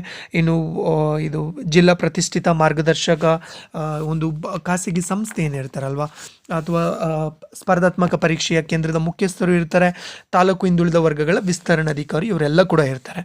ಹಾಗಾದರೆ ಇದರ ಒಂದು ಏನು ಸದಸ್ಯ ಕಾರ್ಯದರ್ಶಿ ಯಾರು ಆಗಿರ್ತಾರೆ ಅಂದರೆ ಅದು ಜಿಲ್ಲಾ ಹಿಂದುಳಿದ ವರ್ಗಗಳ ಕಲ್ಯಾಣಾಧಿಕಾರಿ ಆಗಿರ್ತಾರೆ ಅನ್ನೋದು ನಿಮಗೆ ಗೊತ್ತಿರಲಿ. ಓಕೆ, ನೆಕ್ಸ್ಟ್ PhD ಪೂರ್ಣಾವಧಿಯಲ್ಲಿ ಅಧ್ಯಯನದಲ್ಲಿ ತೊಡಗಿರುವಂತಹ ಹಿಂದುಳಿದ ವರ್ಗದ ವಿದ್ಯಾರ್ಥಿಗಳಿಗೆ ಫೆಲೋಶಿಪ್ಪನ್ನು ಮಾಸಿಕವಾಗಿ ಎಷ್ಟು ನೀಡ್ತಾರೆ ಅಂತ. ಇದು ಬಂದುಬಿಟ್ಟು ಮಾಸಿಕವಾಗಿ 10,000 ನೀಡ್ತಾ ಹೋಗ್ತಾರೆ. ಓಕೆ, ಅಂದರೆ ಒಂದು PhDಯನ್ನು ಬ್ಯಾಕ್ವರ್ಡ್ ಕ್ಲಾಸ್ ಯಾರೆಲ್ಲ ಮಾಡ್ತಾರೆ ಅಂದರೆ ಸಂಶೋಧನೆಯನ್ನು ಉತ್ತೇಜನ ಮಾಡುವಂಥ ಉದ್ದೇಶದಿಂದ, ಸೊ ಬ್ಯಾಕ್ವರ್ಡ್ ಕ್ಲಾಸ್ ಅವರು ಬಂದುಬಿಟ್ಟು ಸಾಕಷ್ಟು ಒಂದು ಸ್ಕಾಲರ್ಶಿಪ್ನ ನೀಡ್ತಾ ಹೋಗ್ತಾರೆ. ಅದು ಬಂದುಬಿಟ್ಟು ಮಾಸಿಕವಾಗಿ 10,000 ರೀತಿಯಲ್ಲಿ ನೋಡ್ತಾ ಹೋಗ್ತಾರೆ. ಅಂದರೆ ಅದನ್ನು ಕೊಟ್ಟರೂ ಕೂಡ ಕೆಲವೊಂದು ಅರ್ಹತೆಯನ್ನು ಅವರು ಒಳಗೊಂಡಿರಬೇಕಾಗುತ್ತೆ. ಏನು ಅರ್ಹತೆ ಅಂದರೆ, ಸೊ ಇವರು ಬಂದುಬಿಟ್ಟು ಪೂರ್ಣಾವಧಿ ಅಂದರೆ ಅದು ಕಂಪಲ್ಸರಿಯಾಗಿ ರೆಗ್ಯುಲರ್ ಮೋಡ್, ಅದು ಕಂಪಲ್ಸರಿಯಾಗಿ ಬಂದುಬಿಟ್ಟು ಅದು ರೆಗ್ಯುಲರ್ ಮೋಡಲ್ಲೇ ಬಂದುಬಿಟ್ಟು PhDಯನ್ನು ಮಾಡಿರಬೇಕಾಗುತ್ತೆ. ಓಕೆ, ಇನ್ ಕೇಸ್ ಡಿಸ್ಟೆನ್ಸ್ ಎಜುಕೇಷನಲ್ಲಿ ಮಾಡ್ತೀವಿ ಅಥವಾ ಇದು ಬೇರೆ ಇದರಲ್ಲಿ ಏನಾದರೂ PhD ಮಾಡ್ತೀವಿ ಅಂದರೆ ಸೊ ಅದನ್ನ ಒಪ್ಪಲ್ಲ. ಓಕೆ, ಅದು ಎಲಿಜಿಬಲ್ ಆಗಿರಲ್ಲ ಅಂತ. ಓಕೆ, ಗರಿಷ್ಠ ಬಂದುಬಿಟ್ಟು 3 ವರ್ಷದ ಅವಧಿಗೆ ಕೊಡ್ತಾರೆ, ಅಥವಾ ಕೋರ್ಸ್ ಮುಕ್ತಾಯದ ಅವಧಿಯಲ್ಲಿ ಯಾವುದು ಮೊದಲು ಆ ಅವಧಿಗೆ ಮೊತ್ತವನ್ನು ವಿದ್ಯಾರ್ಥಿನ ಬ್ಯಾಂಕಿಗೆ ಜಮೆಯನ್ನು ಆಗುತ್ತೆ. ಅಲ್ಲದೆ ಬಂದುಬಿಟ್ಟು ಅವನು ಭಾರತದ ಪ್ರಜೆ ಕಂಪಲ್ಸರಿ ಆಗಿರಬೇಕು, ಕರ್ನಾಟಕದ ಕಾಯಂ ನಿವಾಸಿ ಆಗಿರಬೇಕು, ಮತ್ತು ಹಿಂದುಳಿದ ವರ್ಗದ ಪಟ್ಟಿಗೆ ಕಂಪಲ್ಸರಿಯಾಗಿ ಸೇರಿರಬೇಕು. ಅಂದರೆ ನಾವು ಹೇಳ್ದಂಗೆ ಪ್ರವರ್ಗ 1, 2A, 3A, 3B ಕ್ಯಾಟಗರಿಗೆ ಸೇರಿರಬೇಕು. ಓಕೆ, ಕರ್ನಾಟಕದ ಶಾಸನಬದ್ಧ ವಿಶ್ವವಿದ್ಯಾನಿಲಯದ ಅಧೀನಕ್ಕೆ ಒಳಪಡುವಂಥ ಶಿಕ್ಷಣ ಸಂಸ್ಥೆಯಲ್ಲಿ ಫುಲ್ ಟೈಮ್ PhDಯನ್ನು ಮಾಡಿರಬೇಕು ಅನ್ನೋದು ಮಾಡ್ತಾ ಇರಬೇಕು. ಓಕೆ, ಈ ಸೌಲಭ್ಯವನ್ನು ಪಡೆಯಲು ಇಚ್ಛಿಸುವಂತಹ ಅಭ್ಯರ್ಥಿ ಏನಿದಾರಲ್ವ, ಸೊ ಅವರು ಬೇರೆ ಅಂದರೆ ಭಾರತ ಸರ್ಕಾರದಿಂದ ಅಥವಾ ಕರ್ನಾಟಕ ಸರ್ಕಾರದಿಂದ ಅಥವಾ ವಿಶ್ವವಿದ್ಯಾನಿಲಯದಿಂದ ಅಥವಾ ಯಾವುದೇ ಸಂಸ್ಥೆಯಿಂದ ಮಾಸಿಕ ವ್ಯಾಸಂಗ ವೇತನ ಅಥವಾ ಫೆಲೋಶಿಪ್ನ ಆಯ್ಕೆಯಾಗಿರಬಾರ್ದು. ಇನ್ ಕೇಸ್ ಅವರು ಬೇರೆ ಯಾವುದಾದ್ರೂ ಸ್ಕಾಲರ್ಶಿಪ್ನ ಪಡ್ಕೊಳ್ತಿದ್ದಾರೆ ಅಂದರೆ ಅವರು ಬಂದುಬಿಟ್ಟು ಈ ಒಂದು 10,000 PhD ಫೆಲೋಶಿಪ್ನ ಬಂದುಬಿಟ್ಟು ಪಡೆಯೋಕ್ಕೆ ಅರ್ಹರಿರೋದಿಲ್ಲ ಅನ್ನೋದು ನಿಮಗೆ ಗೊತ್ತಿರಲಿ.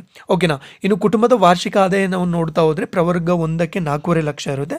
ಆ್ಯಂಡ್ ಪ್ರವರ್ಗ ಇದು 3A, 3B ಮತ್ತು ಪ್ರವರ್ಗ 2A, 3A, 3B ಅವರಿಗೆ ಬಂದುಬಿಟ್ಟು 3.5 ಲಕ್ಷ ಇದೆ ಅನ್ನೋದು ನಿಮಗೆ ಗೊತ್ತಿರಲಿ.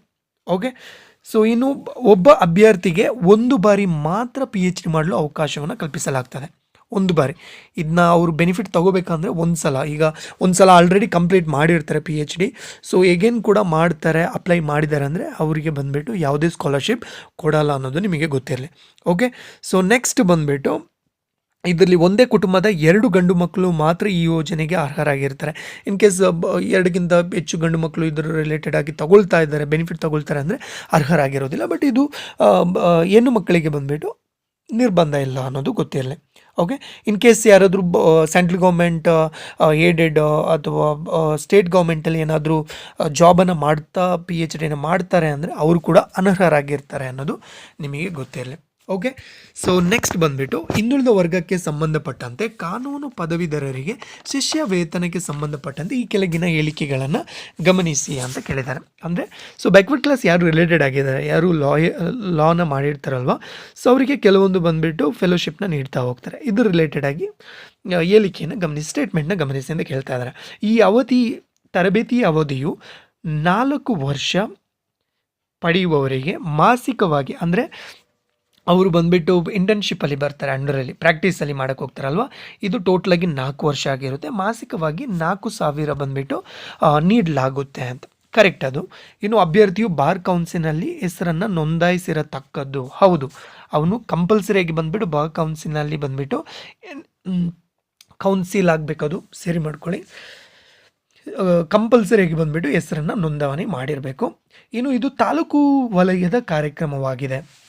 ಇದು ರಾಂಗ್. ಇದು ಬಂದುಬಿಟ್ಟು ತಾಲೂಕು ವಲಯದ ಕಾರ್ಯಕ್ರಮ ಅಲ್ಲ, ಇದು ಬಂದುಬಿಟ್ಟು ಜಿಲ್ಲಾ ವಲಯದ ಕಾರ್ಯಕ್ರಮವಾಗಿದೆ ಅನ್ನೋದು ನಿಮಗೆ ಗೊತ್ತಿರಲಿ. ಓಕೆನಾ. ಸೊ ಇದು ಬಂದುಬಿಟ್ಟು ಜಿಲ್ಲಾ ವಲಯದ ಕಾರ್ಯಕ್ರಮವಾಗಿದೆ. ಅದರಿಂದ ಬಂದುಬಿಟ್ಟು ಓನ್ಲಿ 2 ಕರೆಕ್ಟ್. 2 ಕರೆಕ್ಟ್. ಇದು ಒನ್ಲಿ ಅಂತ ಅನ್ನೋದು ರಾಂಗ್ ಆಗಿಬಿಡುತ್ತೆ. 2 ಸ್ಟೇಟ್ಮೆಂಟ್ಸ್ ಆರ್ ಕರೆಕ್ಟ್ ಅಂತ ಮಾಡ್ಕೊಳ್ಳಿ. ಓಕೆ, ಇದು 2 ಸ್ಟೇಟ್ಮೆಂಟ್, ಇದು ಮಾತ್ರ ನೋಡ್ಕೊಳ್ಳಿ, ಇದು ಬೇಡ. ಲಾಸ್ಟ್ ಕ್ವಶನಲ್ಲಿ ಕೂಡ ಅಷ್ಟೇ ಒಂದು ಸ್ವಲ್ಪ ಇದನ್ನ ಮಾಡ್ಕೊಳ್ಳಿ, ಸರಿ ಮಾಡ್ಕೊಳ್ಳಿ. ಈ ಒನ್ಲಿ ಅಂತ ಬೇಡ. Okay, 2 statements are correct. Statement 1 ಮತ್ತು ಸ್ಟೇಟ್ಮೆಂಟ್ 2, ಇದು 1 ಸ್ಟೇಟ್ಮೆಂಟ್ 2 ಮಾತ್ರ ಕರೆಕ್ಟ್. ಆದ್ದರಿಂದ so 2 are correct. 2 statement are correct. Okay, so ಪ್ರಸ್ತುತ ರಾಜ್ಯದಾದ್ಯಂತ ಎಷ್ಟು ಹೊಲಿಗೆ ತರಬೇತಿ, ಇದಕ್ಕಿಂತ ಸ್ವಲ್ಪ ನೋಡ್ಕೊಳ್ಳಿ. ಅದು ಕೂಡ ಕೆಲವೊಂದು ಇಂಪಾರ್ಟೆಂಟ್ ಆಗಿರುತ್ತೆ. ಈ ಕಾನೂನು ಪದವೀಧರರಿಗೆ ಶಿಷ್ಯವೇತನ ಇದಲ್ವಾ. ಸೊ ಇದು ಏನು ನಿರುದ್ಯೋಗಿ ಹಿಂದುಳಿದ ವರ್ಗಗಳ ಕಾನೂನು ಪದವಿಯನ್ನು ಪಡ್ಕೊಂಡಿರ್ತಾರಲ್ವ. ಸೊ ಅವ್ರನ್ನ ಬಂದ್ಬಿಟ್ಟು ಏನು ಮಾಡ್ತಾರೆ ಅಂದರೆ ಆಯ್ಕೆ ಮಾಡಿ ಸರ್ಕಾರಿ ವಕೀಲರ ಅಡಿಯಲ್ಲಿ ಅಥವಾ 20 ವರ್ಷಕ್ಕಿಂತ ಹೆಚ್ಚು ಅಭ್ಯಾಸವನ್ನು ಹೊಂದಿರುವಂತಹ ಹಿರಿಯ ವಕೀಲರ ಅಡಿಯಲ್ಲಿ ತರಬೇತಿಯನ್ನು ನೀಡ್ತಾ ಹೋಗ್ತಾರೆ. ಓಕೆ, ಇದು ನೋಡ್ಕೊಳ್ಳಿ. ಓಕೆ, ಅಲ್ಲದೆ ಬಂದುಬಿಟ್ಟು ಇವರು ಬಂದುಬಿಟ್ಟು 4 ವರ್ಷ ತರಬೇತಿ ನೀಡ್ತಾರೆ. ಆ 4 ವರ್ಷದಲ್ಲಿ ಬಂದುಬಿಟ್ಟು 4,000 ಸ್ಟೈಫಂಡನ್ನ ನೀಡ್ತಾ ಹೋಗ್ತಾರೆ. ಮತ್ತು ಅವ್ರದ್ದು ವಾರ್ಷಿಕ ಆದಾಯದ ಮಿತಿಯನ್ನು ನೋಡುತ್ತಾ ಹೋದರೆ ಪ್ರವರ್ಗ 1ಕ್ಕೆ ಬಂದುಬಿಟ್ಟು 3.5 ಲಕ್ಷ, ಇನ್ನು ರಿಮೈನಿಂಗ್ 2A 3A 3B ಅವರಿಗೆ ಬಂದುಬಿಟ್ಟು 2.5 ಲಕ್ಷ ಇದೆ ಅಂತ ತಿಳ್ಕೊಳ್ಳಿ. ಓಕೆ, ಇನ್ನು ಅವನು ಕಂಪಲ್ಸರಿಯಾಗಿ ಬಂದುಬಿಟ್ಟು ಬಾರ್ ಕೌನ್ಸಿಲ್ನಲ್ಲಿ ಹೆಸರನ್ನು ನೋಂದಣಿ ಆಗಿರಬೇಕು. ಮತ್ತು ಅಭ್ಯರ್ಥಿಯ ಸಂಖ್ಯೆ ಪ್ರತಿ ಜಿಲ್ಲೆಯಲ್ಲಿ ವಾರ್ಷಿಕವಾಗಿ ಗರಿಷ್ಠ 10 ಅಭ್ಯರ್ಥಿಗಳು ಮಾತ್ರ. ಓಕೆ, ಇದು ಕಂಪಲ್ಸರಿಯಾಗಿ ಯೋಚನೆ ಇರಲಿ. ಇದು ಏನಾಗಿದೆ ಅಂದರೆ ವಾರ್ಷಿಕವಾಗಿ ಕೇವಲ 10 ಜನನ ಬಂದುಬಿಟ್ಟು ಮಾತ್ರ ಸೆಲೆಕ್ಟ್ ಮಾಡ್ತಾ ಹೋಗ್ತಾರೆ ಅನ್ನೋದು ನಿಮಗೆ ಗೊತ್ತಿರಲಿ. ಅಲ್ಲದೆ ಬಂದುಬಿಟ್ಟು ಇದು ಜಿಲ್ಲಾ ವಲಯದ ಕಾರ್ಯಕ್ರಮವಾಗಿದೆ ಅಂತ ನಿಮಗೆ ಗೊತ್ತಿರಲಿ. ಓಕೆ, ನೆಕ್ಸ್ಟ್ ಬಂದುಬಿಟ್ಟು ಪ್ರಸ್ತುತ ರಾಜ್ಯದಾದ್ಯಂತ ಎಷ್ಟು ಹೊಲಿಗೆ ತರಬೇತಿ ಕೇಂದ್ರಗಳು ಕಾರ್ಯನಿರ್ವಹಿಸ್ತಾ ಇದೆ ಅಂದರೆ ಇದು ಟೋಟಲಾಗಿ ಈಗ ಕರ್ನಾಟಕದಲ್ಲಿ 48 ಇದೆ ಅಂತ ನಿಮಗೆ ಗೊತ್ತಿರಲಿ. ಓಕೆ, ಸೊ ಈ ತರಬೇತಿ ಕೇಂದ್ರದ ನಿರ್ವಹಣೆಗೆ ಸಂಬಂಧಪಟ್ಟಂತೆ ಹೇಳಿಕೆಯನ್ನು ಗಮನಿಸಿ ಅಂತ ಕೇಳಿದ್ದಾರೆ. ಈ ಕಾರ್ಯಕ್ರಮವನ್ನು ಯಾರಿಗೋಸ್ಕರ ಅನುಷ್ಠಾನ ಮಾಡ್ತಾ ಇದ್ದಾರೆ ಅಂದರೆ ಮಹಿಳೆಯರಿಗೋಸ್ಕರ. ಕರೆಕ್ಟ್ ಇದೆ. ಇನ್ನು ಹಿಂದುಳಿದ ವರ್ಗಗಳಿಗೆ ಸೇರಿದ ಮಹಿಳೆಯರು ಹೊಲಿಗೆ ಕಸುಬಿನಲ್ಲಿ ನುರಿತ ಸ್ವಯಂ ಉದ್ಯೋಗವನ್ನು ತೊಡಗಿ ಜೀವನ ನಡೆಸುವಂತಾಗಲು ಈ ಕೇಂದ್ರವನ್ನು ನಡೆಸಲಾಗುತ್ತೆ. ಹೌದು. ಇನ್ನು ಆಯ್ಕೆಯಲ್ಲಿ ವಿಧವೆಯರು ಮತ್ತು ನಿರ್ಗತಿಕರಿಗೆ, ಓಕೆ, ಅದನ್ನ ಸರಿ ಮಾಡ್ಕೊಳ್ಳಿ, ಆದ್ಯತೆಯನ್ನು ನೀಡಲಾಗುತ್ತೆ. ಹೌದು, ಇದು ಕೂಡ ಕರೆಕ್ಟ್ ಆಗಿದೆ. ಅದರಿಂದ 3 ಕೂಡ ಸರಿಯಾಗಿದೆ. ಅಂದರೆ ಈ ಕಾರ್ಯಕ್ರಮ ಹೊಲಿಗೆ ತರಬೇತಿ ಕೇಂದ್ರವನ್ನು ಇದು ಸ್ಟಾರ್ಟ್ ಮಾಡಿರುವಂಥ ಉದ್ದೇಶ ಏನಂದರೆ ಅದು ಮಹಿಳೆಯರಿಗಾಗಿಯೇ ಮಾಡಿರುವಂಥದ್ದು. ಅಲ್ಲದೆ ಬಂದುಬಿಟ್ಟು ಅವರು ಒಂದು ಸ್ವಯಂ ಉದ್ಯೋಗದಲ್ಲಿ ತೊಡಗಿ ಜೀವನವನ್ನು ನಡೆಸಬೇಕು. ಅಲ್ಲದೆ ಬಂದುಬಿಟ್ಟು ಈ ಆಯ್ಕೆಯನ್ನು ಮಾಡಿದಾಗ ವಿಧವೆಯರು ಮತ್ತು ನಿರ್ಗತಿಕರಿಗೆ ಮೊದಲ ಆದ್ಯತೆಯನ್ನು ನೀಡ್ತಾ ಹೋಗ್ತಾರೆ. ಓಕೆ, ಸೊ ಅಲ್ಲದೆ ಬಂದುಬಿಟ್ಟು ನಿಮಗೆ ಇನ್ನೂ ಸ್ವಲ್ಪ ಗೊತ್ತಿರಲ್ಲ, ಈ ಹೊಲಿಗೆ ತರಬೇತಿ ಕೇಂದ್ರ ಇದಲ್ವಾ. ಸೊ ಇದಕ್ಕೆ ಮಾಸಿಕವಾಗಿ ಬಂದುಬಿಟ್ಟು ಅವರಿಗೆ ಆ ಒಂದು ತರಬೇತಿಯ ಸಮಯದಲ್ಲಿ ಅವರಿಗೆ ಮಾಸಿಕವಾಗಿ 300 ರೂಪಾಯಿ ಶಿಷ್ಯ ವೇತನವನ್ನು ಕೊಡ್ತಾರೆ. ಅಲ್ಲದೆ ತರಬೇತಿ ಮುಗ್ದಾದಮೇಲೆ ಬಂದುಬಿಟ್ಟು ಅವರಿಗೆ ವಾರ್ಷಿಕ ಪರೀಕ್ಷೆಯಲ್ಲಿ ಉತ್ತೀರ್ಣರಾಗಿ ಇರ್ತಾರಲ್ವ, ಅವರಿಗೆ ಒಂದು ಅರ್ಹತಾ ಪತ್ರದ ಜೊತೆಗೆ 15,000 ಇದು ವ್ಯಾಲ್ಯೂ ಇರುವಂಥ ಹೊಲಿಗೆ ಯಂತ್ರವನ್ನು ಕೂಡ ವಿತರಣೆ ಮಾಡ್ತಾ ಹೋಗ್ತಾರೆ ಅಂತ. ಮಿಷಿನ್ ಏನಿದೆ ಅಲ್ವಾ, ಸೊ ಸ್ಟಿಚಿಂಗ್ ಮಿಷಿನ್ ಕೂಡ ಕೊಡ್ತಾ ಹೋಗ್ತಾರೆ ಅನ್ನೋದು ನಿಮಗೆ ಗೊತ್ತಿರಲಿ. ಓಕೆ, ಸೊ ಅಲ್ಲದೆ ಬಂದುಬಿಟ್ಟು ಈ ಅರ್ಹತೆಯನ್ನು ಪಡ್ಕೋಬೇಕಂದ್ರೆ ಅವರಿಗೆ ಮಿನಿಮಮ್ 18 ವರ್ಷ ವಯಸ್ಸಾಗಿರಬೇಕು. 18ರಿಂದ 50 ವರ್ಷ ವಯಸ್ಸಾಗಿರಬೇಕು.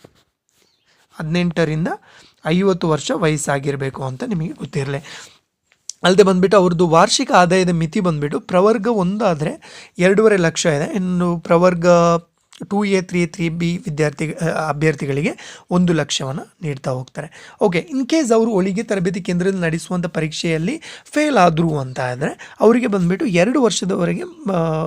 2 ವರ್ಷದೊಳಗೆ ಮತ್ತೆ ಪರೀಕ್ಷೆಯನ್ನು ನೀಡಿ ಅವರು ಬಂದುಬಿಟ್ಟು ಹಾಜರಾಗಲು ಅವಕಾಶವನ್ನು ಕಲ್ಪಿಸಿಕೊಡಲಾಗುತ್ತೆ ಅನ್ನೋದು ನಿಮಗೆ ಗೊತ್ತೇ ಇರಲಿ. ಓಕೆ, ಸೊ ಇದಿಷ್ಟು ಇವತ್ತಿನ ವಿಡಿಯೋ. ನೋಡೋಣ ನೆಕ್ಸ್ಟ್ ಕ್ಲಾಸಲ್ಲಿ. Thank you.